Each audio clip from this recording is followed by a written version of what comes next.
विक्रम और वेताल की बुद्धिमानी की परीक्षा। राजा विक्रमादित्य अपनी वीरता और न्यायप्रियता के लिए प्रसिद्ध थे।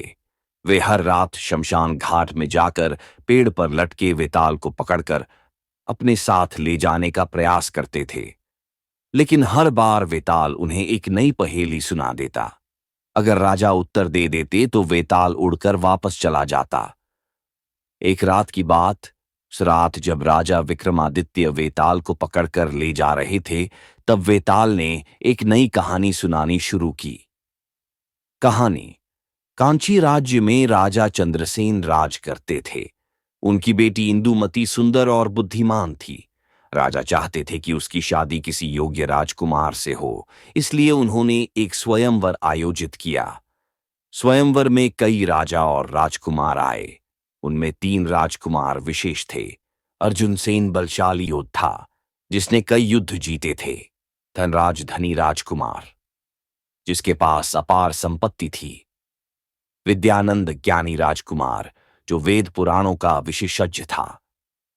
जब इंदुमती स्वयंवर में आई, तभी एक राक्षस ने उसे उठा लिया और उड़कर ले गया। सभी राजा हतप्रभ रह गए। तीनों राजकुमार इंदुमती को बचाने निकले। अर्जुन सेन ने अपनी तलवार से राक्षस का वध किया। धनराज ने अपनी दौलत से एक विमान खरीदा और सबको महल वापस लाया। विद्यानंद ने अपनी विद्या से इंदुमती को फिर से होश में लाया। अब प्रश्न यह था कि इंदुमती किसे अपना पति बनाए। वेताल का प्रश्न। इतना कहकर वेताल रुका और राजा विक्रमादित्य से पूछा, बताइए, तीनों राजकुमारों में से कौन इंदुमती से विवाह करने योग्य है? राजा विक्रमादित्य ने उत्तर दिया, जिसने राक्षस का वध किया वह उसका रक्षक है। जिसने विमान खरीदा वह केवल साधन जुटाने वाला है। लेकिन जिसने इंदुमती को होश में लाया वह उसका वास्तविक जीवन दाता है। इसलिए इंदुमती को विद्यानंद से विवाह करना चाहिए। राजा का उत्तर सुनकर वेताल हंस पड़ा और बोला, महाराज, आप जानते थे कि उत्तर देने से मैं फिर उड़ जाऊंगा, फिर भी आपने सत्य कहा। अब मैं चला।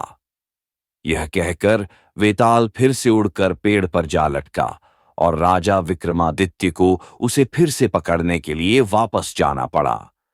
यही राजा विक्रमादित्य की बुद्धिमत्ता और सत्यप्रियता का प्रमाण था।